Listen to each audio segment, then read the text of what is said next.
GNC 583. It's Thursday, June 10th, and you're listening to the Geek News Central podcast, sponsored by GoDaddy.com. Geek News Central is a part of the Tech Podcast Network. Haven't got a great show for you in an absolutely hot and blistering Texas day. Strap in. Here it comes.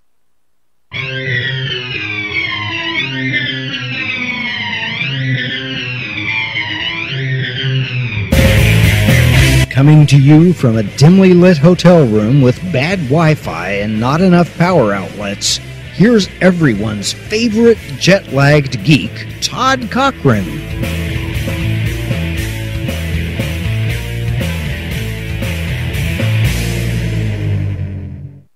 Aloha and welcome to the Geek News Central podcast, coming to you as live as it can be from the state of Texas via the Geek News Central portable studio, powered by and delivered by Clear, Verizon, and Sprint. Yeah, we're up on all three for as a connection goes, because the hotel bandwidth sucks. So I'm actually streaming the show tonight on Verizon. Clear has actually got my back as far as the main machine for the show notes, and really I've been using Sprint kind of as a backup. So it's been plenty of bandwidth here, believe it or not, of my own that I pay for.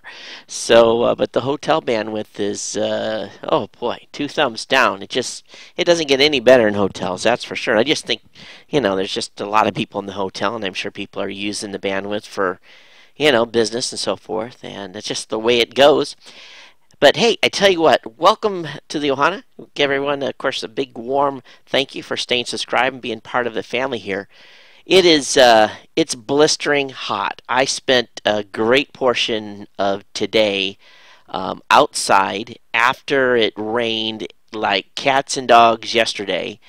And be honest with you, I drank 6 bottles, I guess about 6 pints of water. It's the standard water bottle today outside. And I got back to the room, and I'm just crushed. I really, really am. I'm just like someone stick a fork. I'm like a prune. I've been just wrung out. I literally came in the room, locked the door, and shed probably 2 pounds of sweat in my, it was horrible. It really was. But I had a great time today, and it's just one of those things. I'm glad I had my sunblock on, because even though it was cloudy, it definitely would have fried me if I had not. There was a few other people in my group that got sunburnt today with no sun. You know how that works. But yeah, we'll see how I'm doing here in a couple of hours, because I'm sure I'm going to just collapse.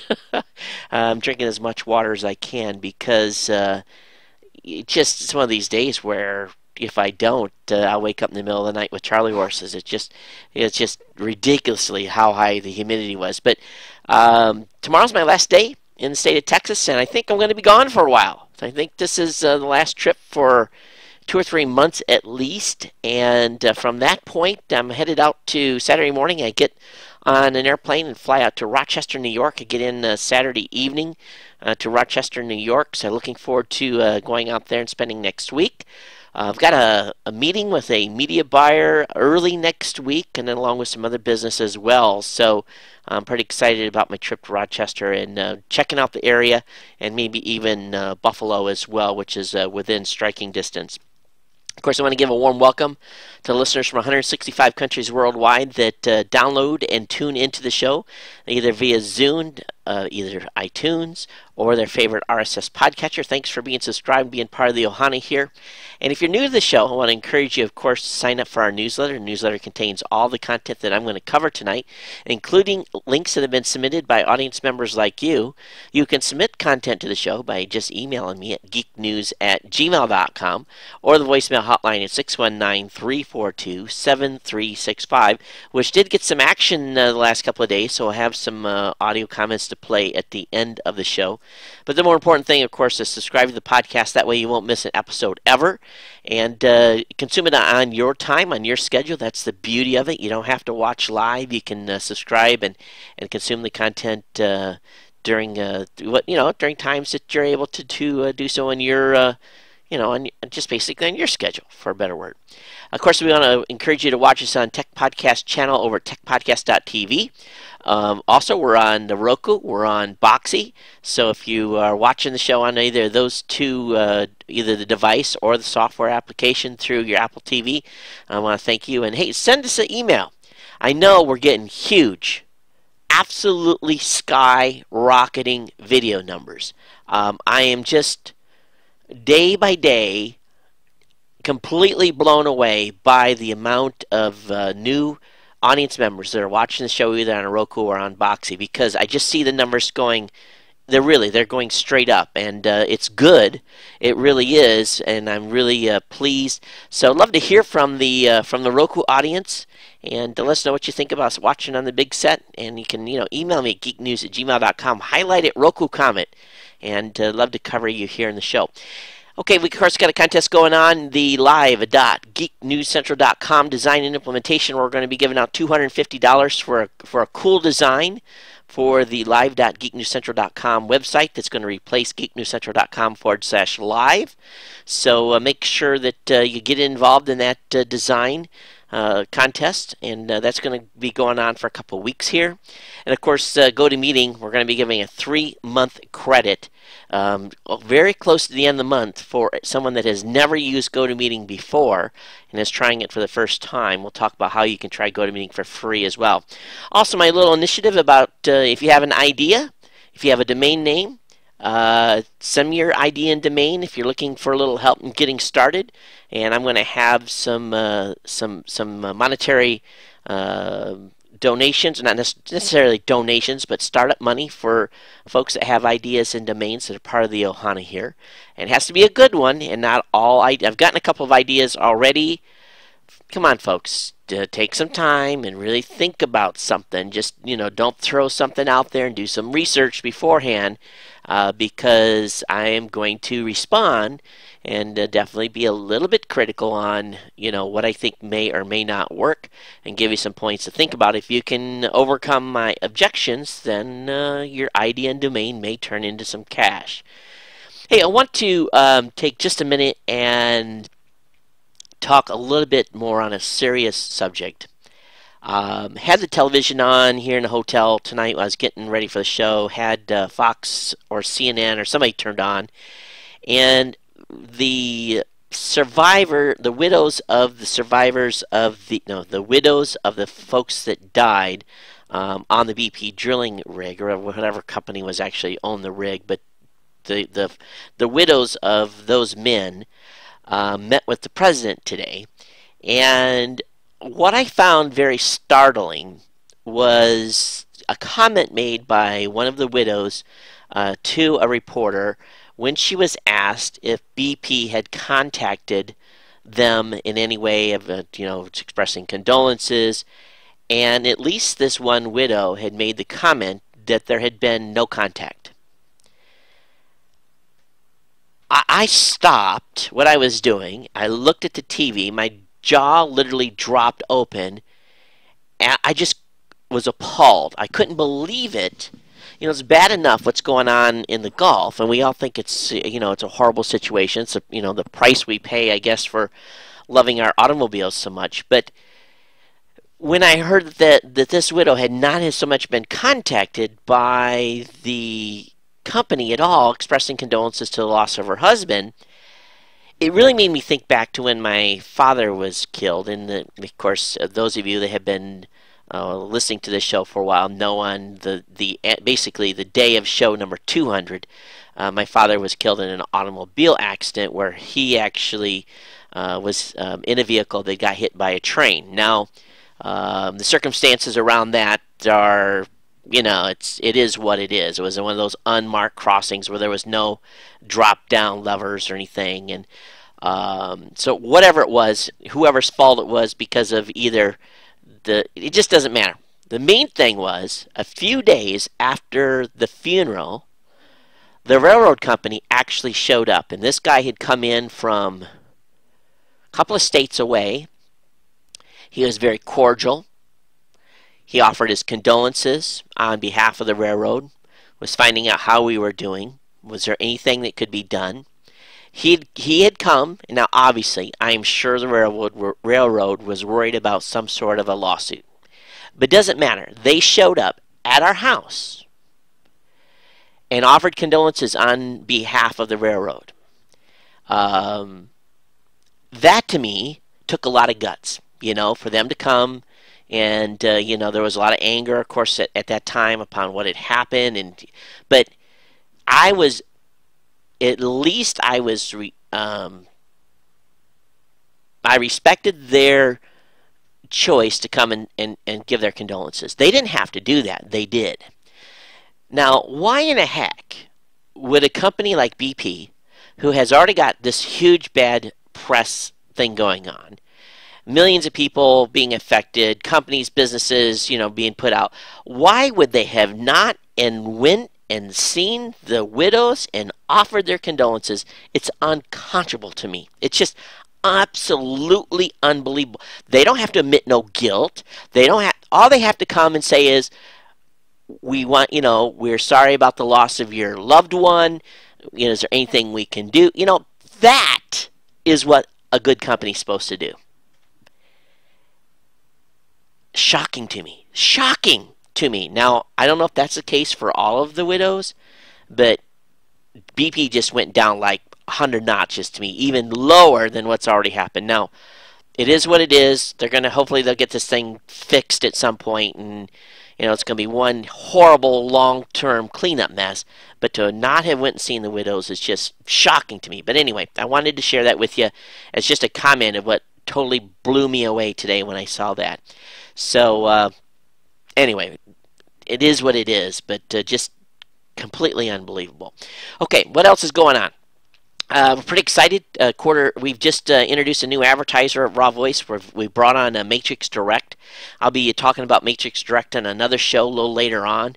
You'll start seeing banners and stuff come up on our podcaster site. Of course, Matrix Design is an insurance firm, and we're pretty excited to have them on as a sponsor at Raw Voice. So we're just launching that today.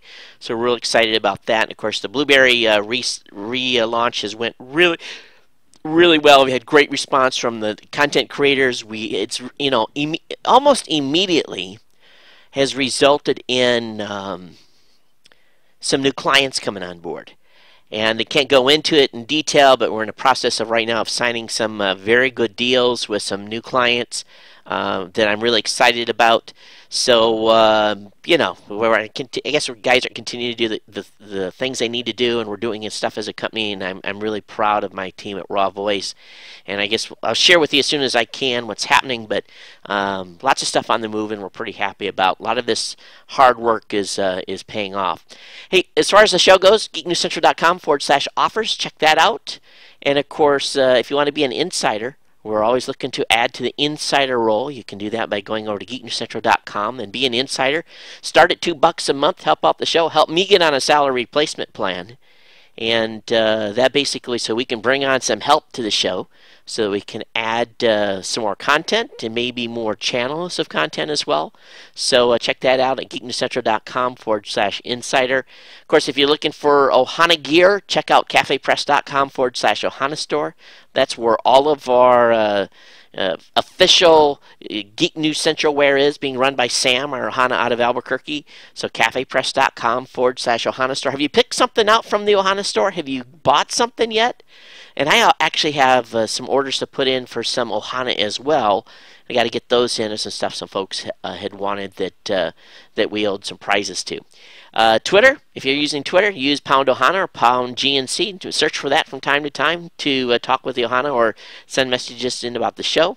And of course, we hope that you favorite the site over at Facebook. If you're on Wi-Fi, change your Wi-Fi to geeknewscentral.com. That'll get your neighbors up to speed on the show as well.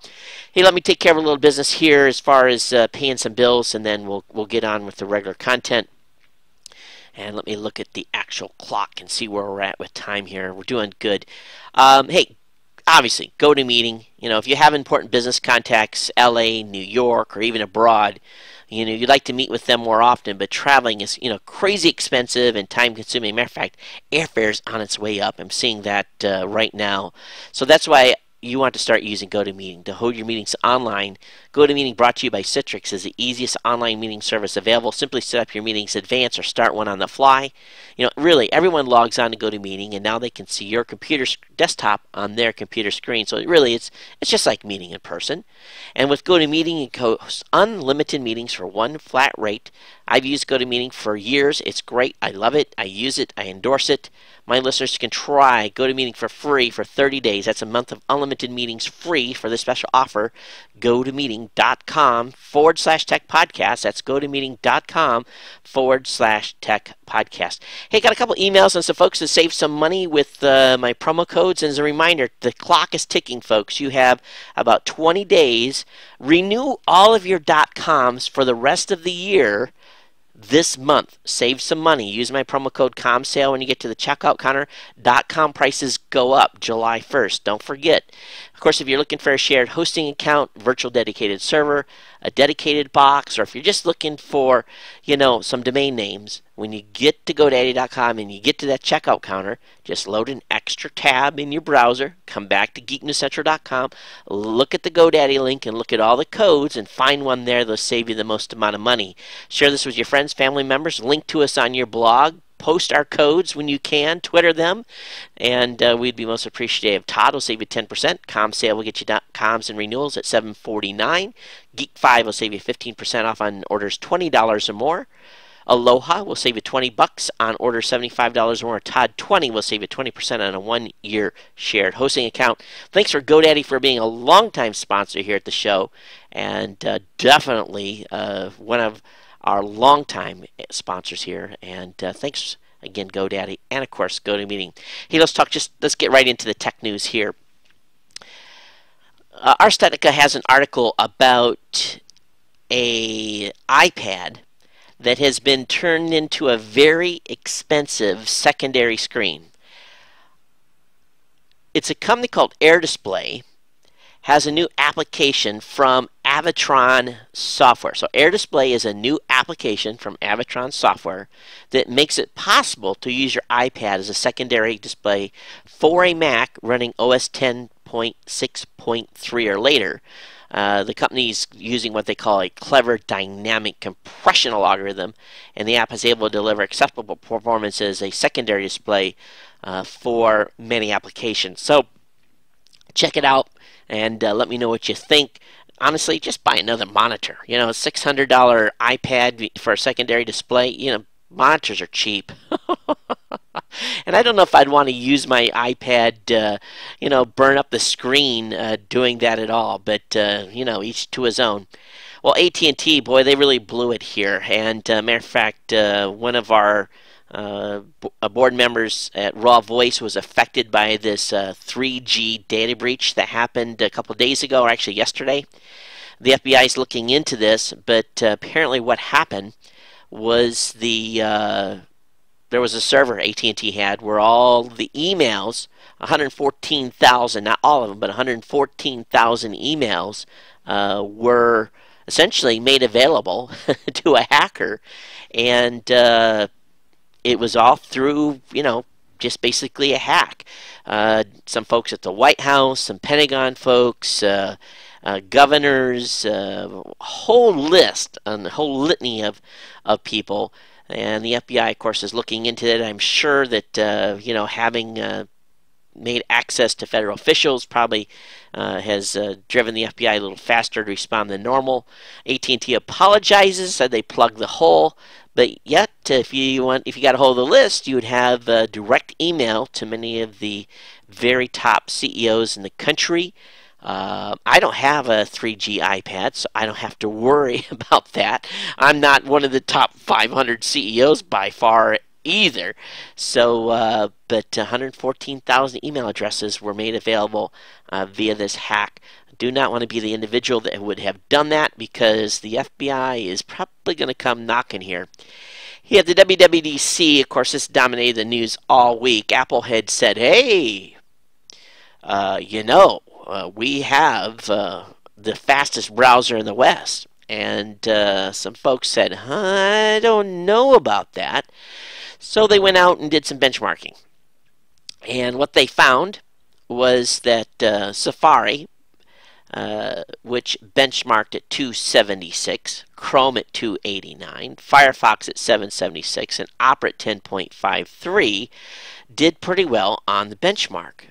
But if you look at some other benchmarks out there, Safari didn't do as well on a V8 benchmark. They were second in the list, and then on a third and fourth benchmark, they didn't hardly place at all. But it was pretty much proven here that the claim they made during WWDC turns out not to be the case, that Safari was faster. You look at the HTML5 benchmark on Windows 7, and the higher number is better. Safari had a 3, Chrome had a 3, Internet Explorer had a 5, IE9 had a 9, a 64, Firefox had a 12, and Opera had a 28. Backing up a little bit here, they don't really break out exactly what they test in each test, but it definitely is Apple's claims here that Safari was the fastest JavaScript engine does not pan out. But anyway, we'll let them up to, that's always a bone of contention when someone says, I have the fastest.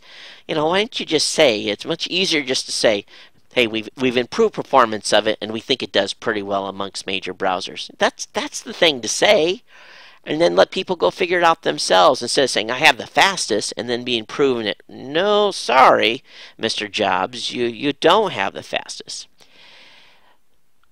There's an interesting movement by AM radio right now. And how many of you listen to AM radio? So you listen to talk radio. I know there's a lot of Latino stations on AM, a lot of Christian stations as well. But the FCC has rejected a proposal by AM stations across the United States to increase their wattage over tenfold in order to compete better. They want to, the AM folks are saying that because of all the other devices out there, that's starting to interfere with the AM service. It's starting to degrade signals. People can't hear the stations as far away as they used to.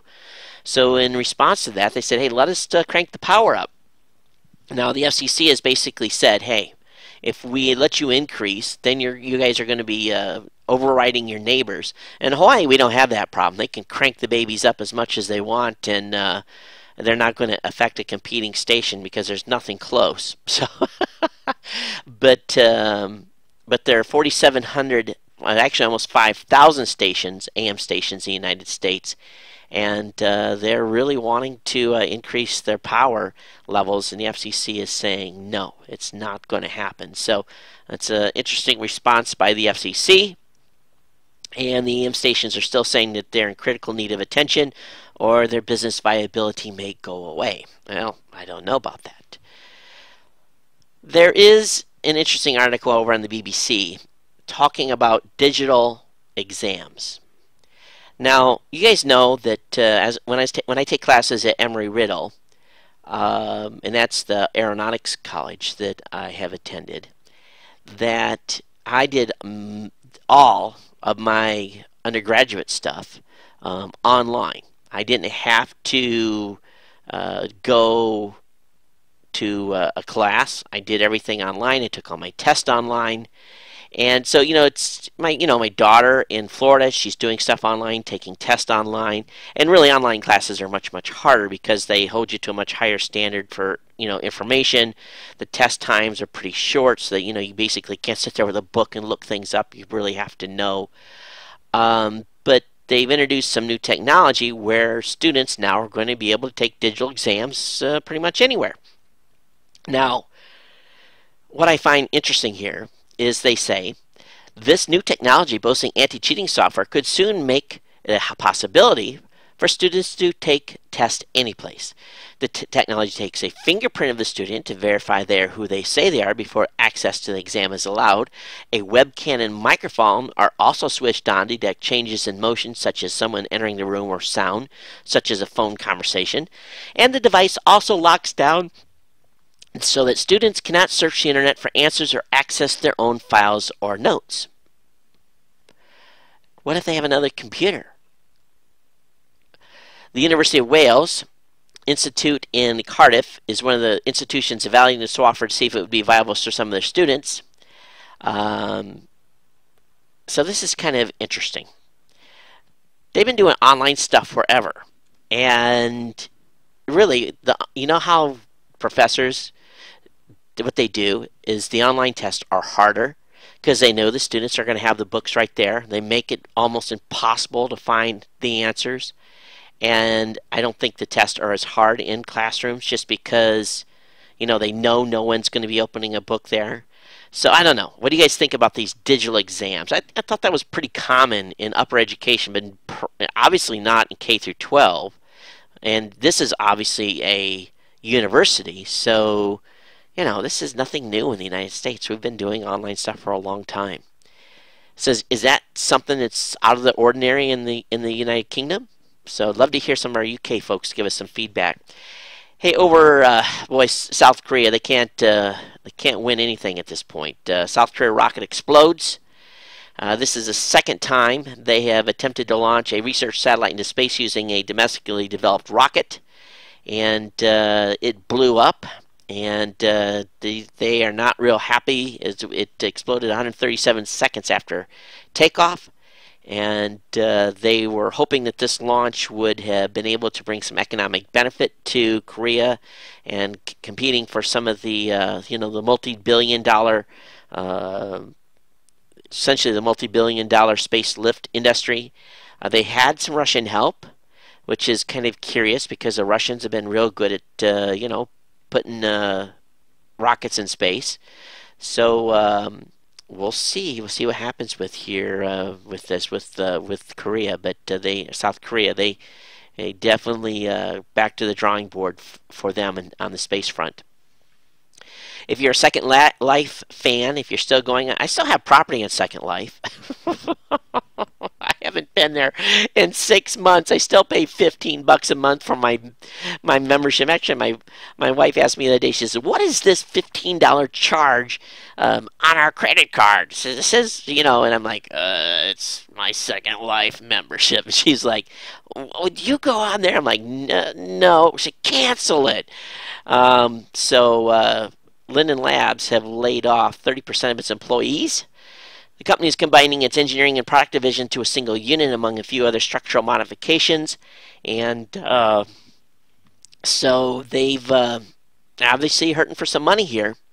And this is part of their reorganization. And up to this point, I thought they had been doing very well. And but I guess it has, never become such a... Get Linden Labs on the iPad. Burn some bandwidth that way. But originally they had about 350 employees, and approximately 100 had been added in the last year. So this is interesting that they've laid off the number of folks that they have. So it's not a huge layoff, but one enough to make it go, So, but it does still have open positions on its jobs board, which is kind of curious as well. Hey, still running Windows XP? Come on, upgrade. It's time. Windows 7 is a great operating system. Make the jump. Get off XP now, because there are some new flaws out there. Critical security advisory has been issued, and essentially is if you click on a link on a website that's got HCP ://, you're going to get owned. It's just something is going on out there right now. It's a XSS vulnerability. So be careful what you're clicking on, XP users.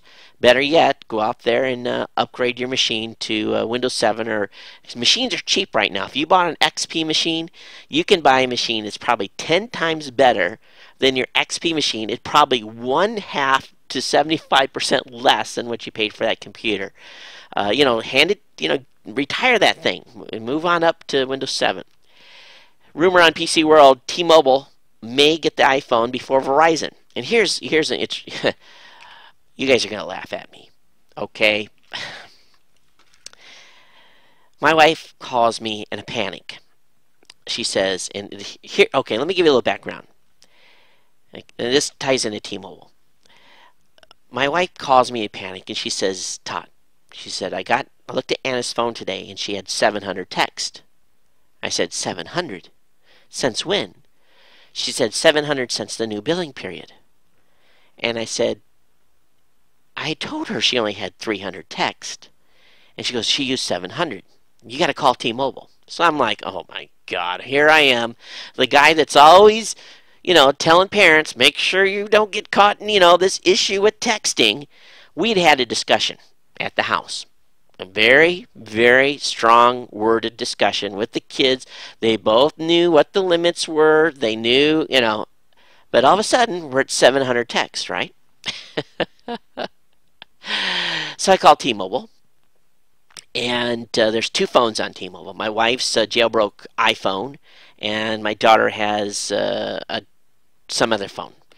And I told the guy, I said, I need you to look at the text, and tell me how much the damages are. And he said, oh yeah, you're over.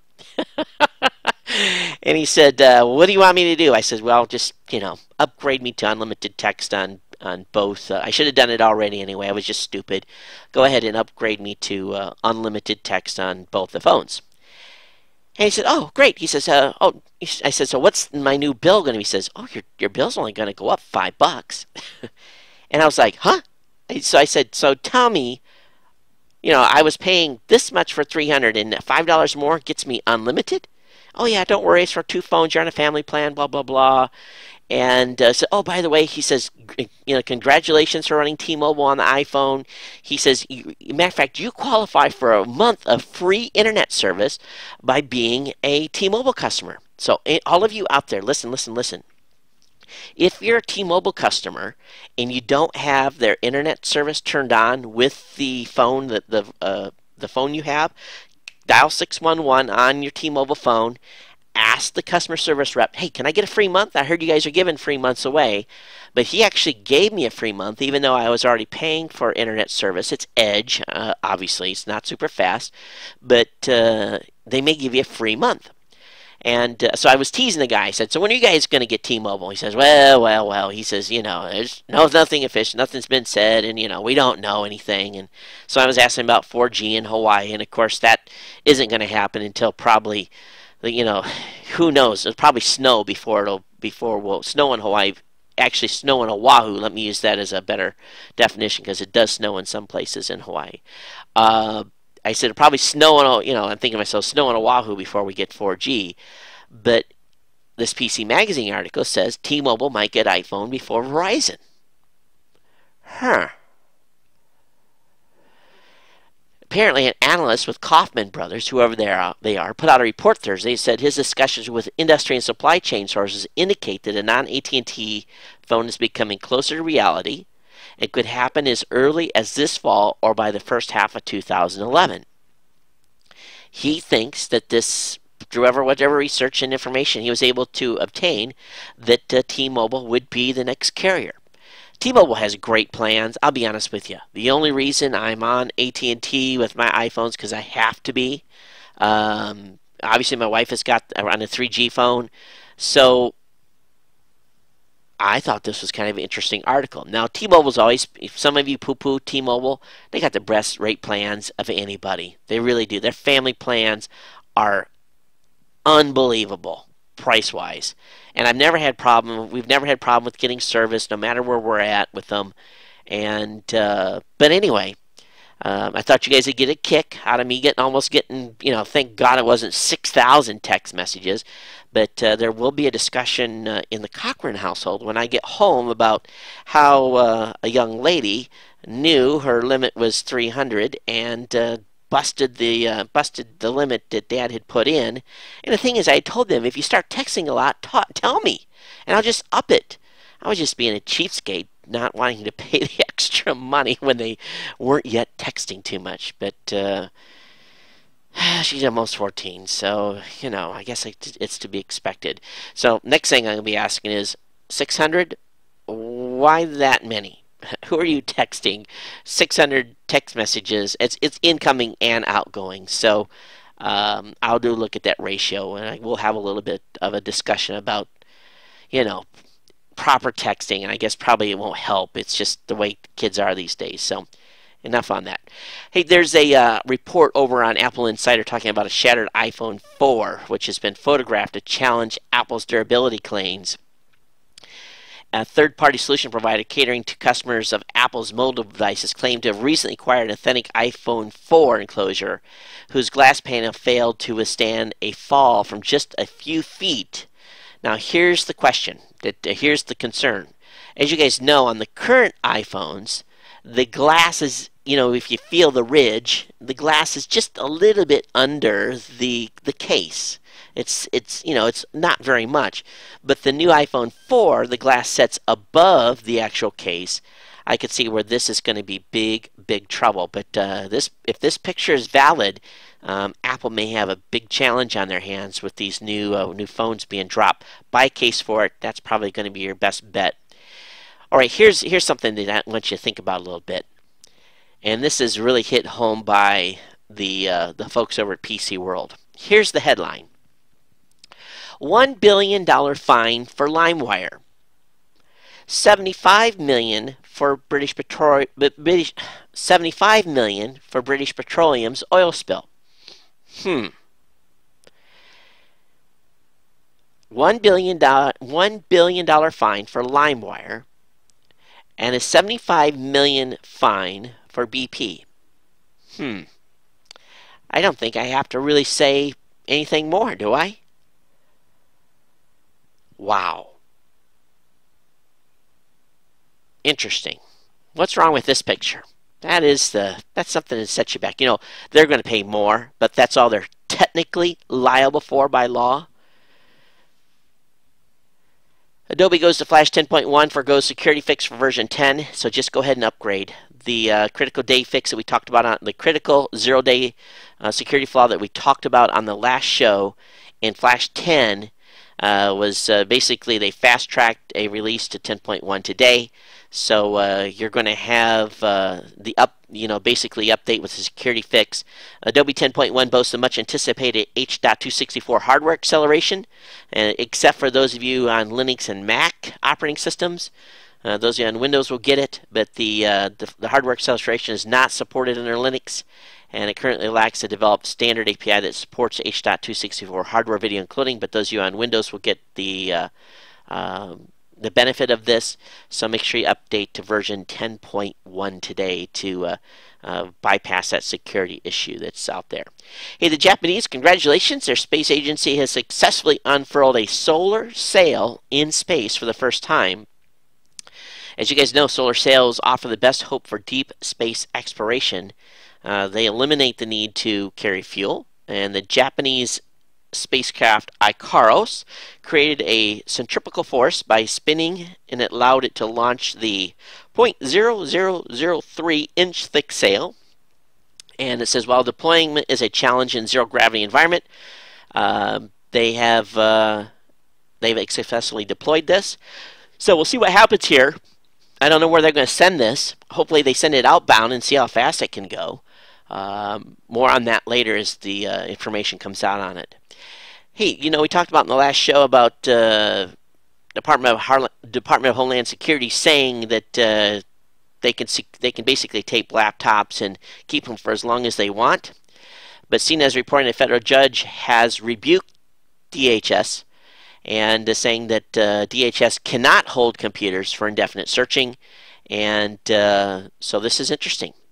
He didn't go into, I haven't read the ruling yet, but apparently they can still take your laptop, but they can't hold it indefinitely like they've done to some folks that they've seized laptops from. So as we get more information on that, we'll talk about this. All right, this next article, quite frankly, irritates me just a little bit. No, not a little, a lot. Now, here's the headline. It's from TechDirt. Top public school signs multi-million-dollar deal to copyright and sell its curriculum. A public school paid by your tax dollars for teachers to teach our kids to, they're a top school in the country. They have sold their curriculum in a multi-million-dollar deal. Montgomery Public Schools have earned $2.25 million for the curriculum, which it will sell. The school also get a 3% royalty. They're saying the school can change the curriculum if it wants, so it might not even be what the teachers put out. But does this irritate you a little bit? First of all, why did they sell it? How come they shouldn't make it in the public domain? You and I paid, if you live in that school district, you paid for it. Now, teachers are not going to be able to share the curriculum as well. They're not going to be able to take their curriculum and give it to another teacher because it's copyrighted. So whatever they create in their school for lesson plans is now copyrighted. How insane, how absolutely insane is this? I bet that if my Department of Education in Hawaii could get their act together, that it would make sense for them to get this curriculum from this school. If they're a top school in the country, they're doing something right. Share with the rest of the country. Help get the rest of the schools up to speed. But no. They've signed this multi-million-dollar deal. What is that? What is that? There has got to be some legal ramification for this. This is not a private school. This is a public school. Are you uncomfortable with this? Are you as shocked as I am? geeknews@gmail.com. geeknews@gmail.com. Voicemail hotline 619-342-7365. I want to hear your outrage if you're outraged. I want to hear you defend these. Are you a teacher? Tell me what you think about this. I don't get it. Teachers pass down curriculum to other teachers to help them learn and use the knowledge that they've gathered over years. And then the new teacher takes it and updates it and molds it to their own thing, right? When I was teaching classes in the Navy, when I checked into the place where I was going to be teaching, the person I was relieving and the class curriculum that I was going to be teaching was handed down to me. I went through all of that curriculum and updated it. It took me several months to get it all current, get it up to date, all the new technology, blah, blah, blah, blah, blah. Had it all in a piece, taught it to the students, had hundreds of students go through the schoolhouse. Now, it's a little different teaching in the Navy. If the guys go to sleep in their seats, I can throw an eraser at them. It's the Navy, right?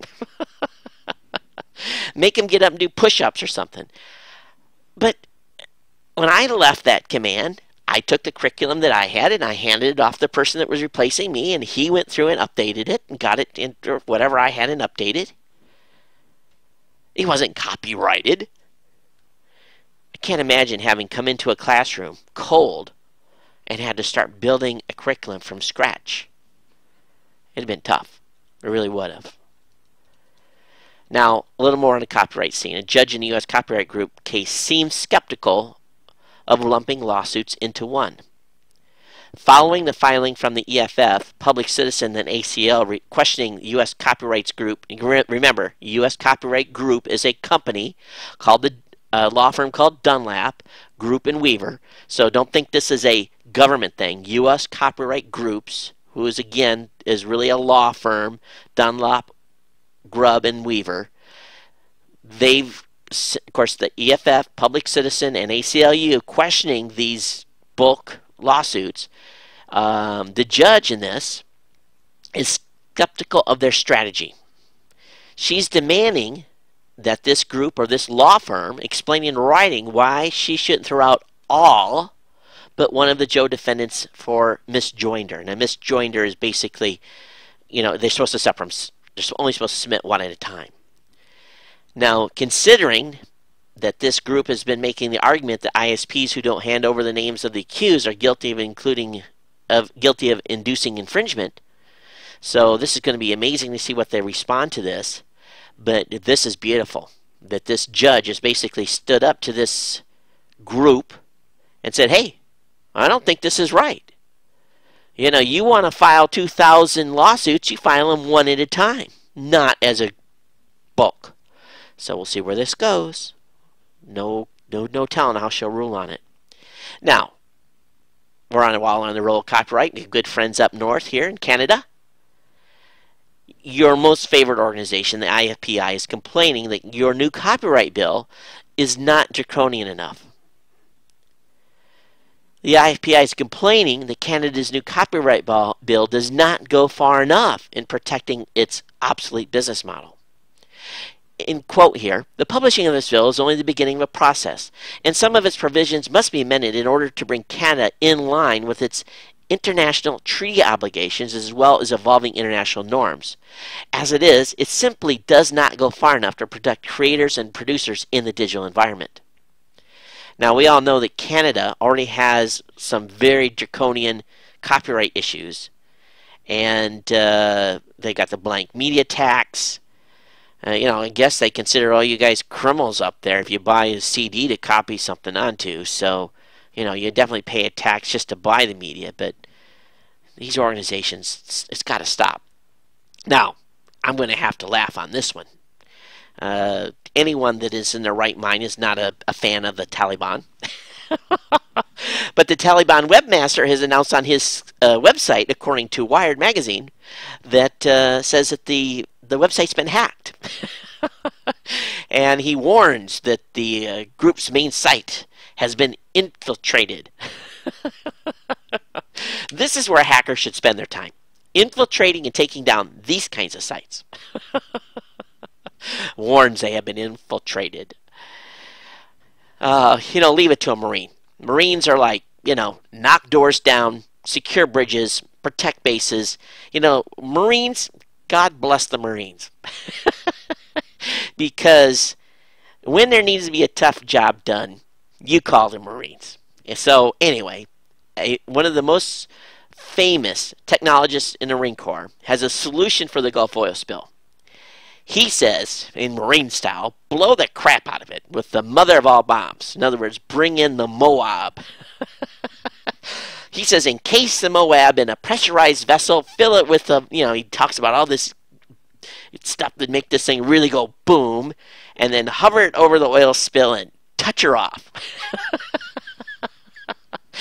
He said, use a 21,000-pound mega munition to generate a king-size shockwave that could force those leaking pipes on the seabed shut. In other words, smash them. Because Moab doesn't necessarily have a lot of destructive force. It just has a lot of overpressure.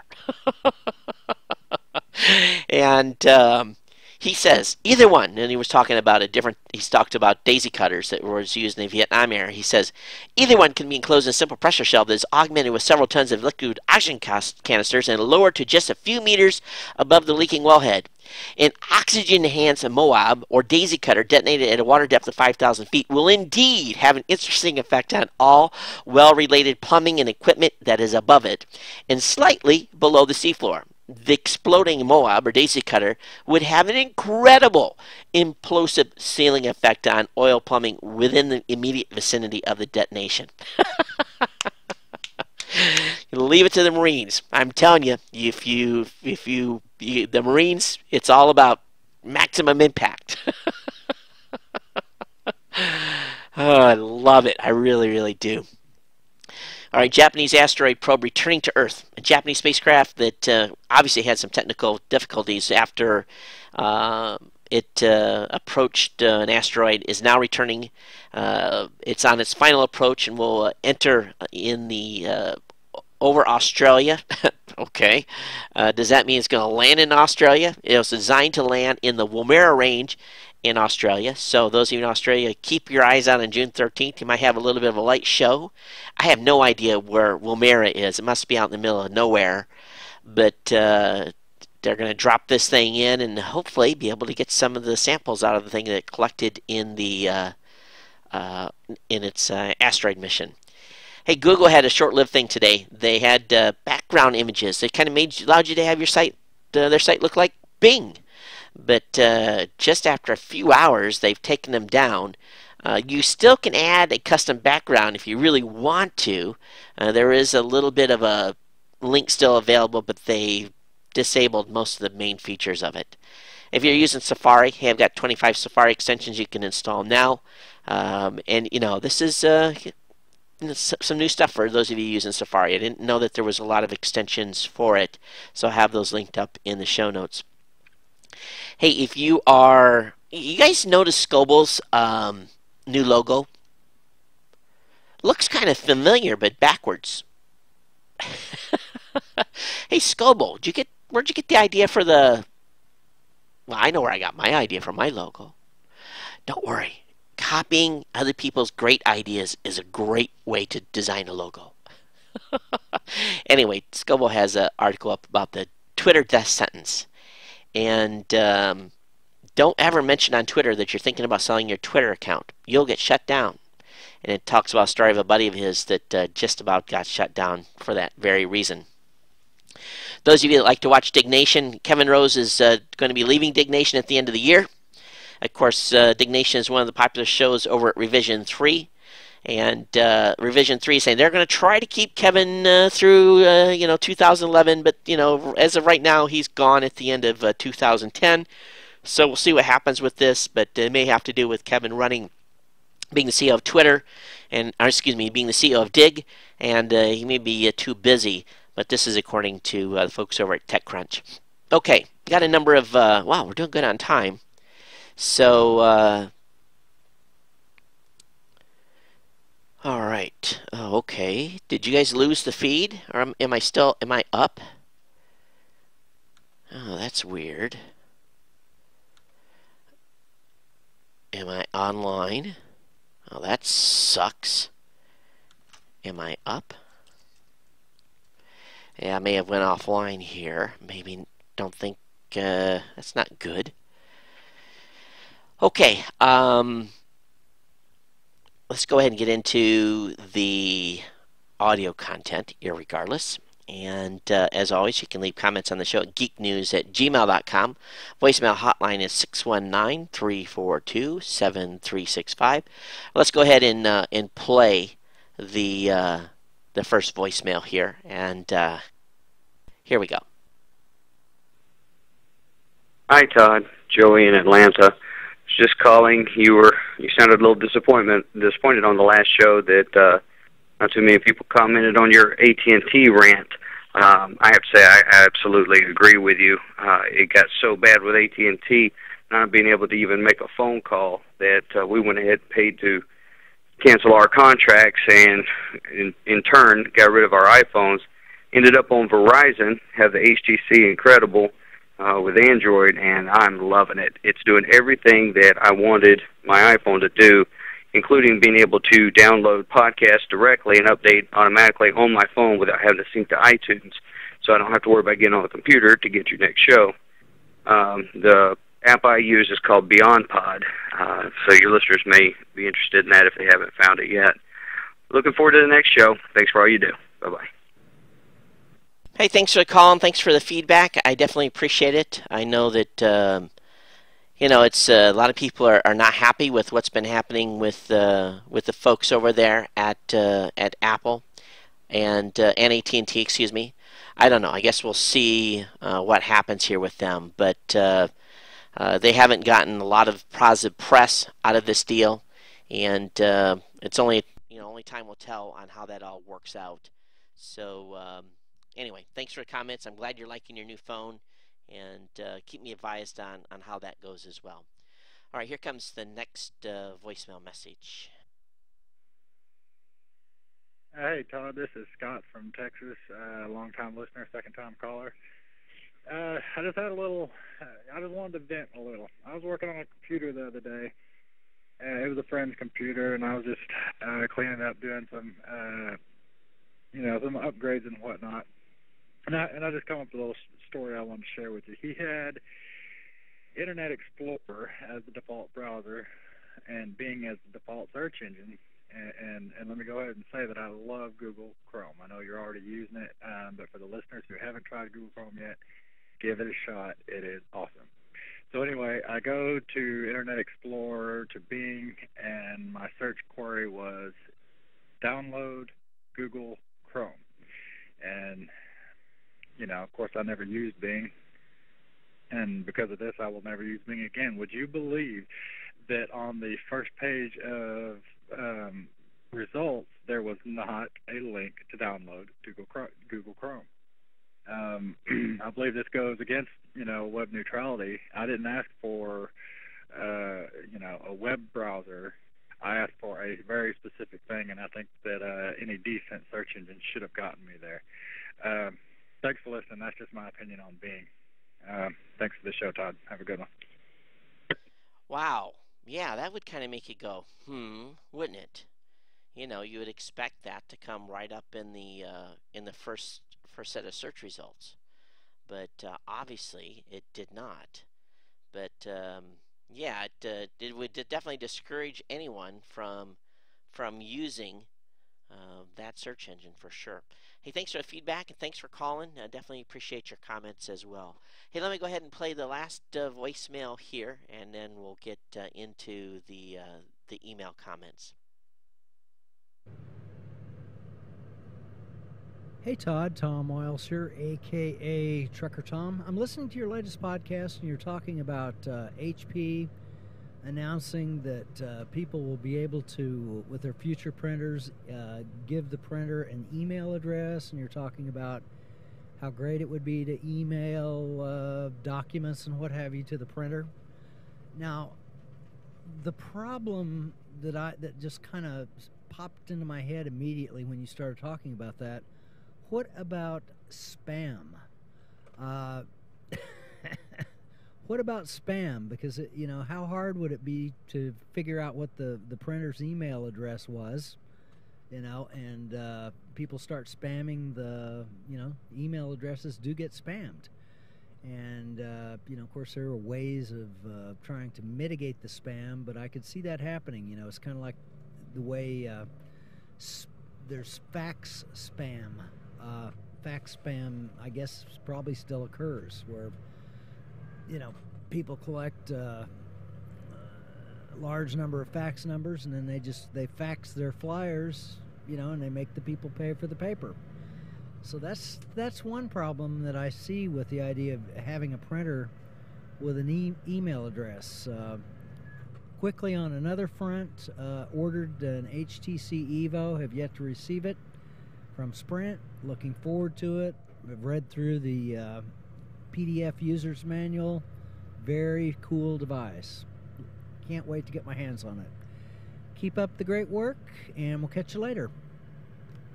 Hey Tom, I can definitely tell that you are multitasking there. You're shifting up through gears and calling the show at the same time. That, my friend, is good multitasking. You didn't even miss a beat. I've been missing a few beats on the show tonight trying to multitask, and you did that well. Everyone's excited about this HTC Evo. It's just everyone's on a roll on that device. So very, very cool. But as far as the HP printer stuff goes, it'll be curious to see how they mitigate that, because even on my voicemail hotline that will take a fax, I still get on a weekly basis 4 or 5 junk faxes that are sent in digitally, and they are the most ridiculous things in the whole world. That no one would ever respond to this stuff. But yeah, I don't. You definitely could end up on a spammer email list, spamming stuff to your printer.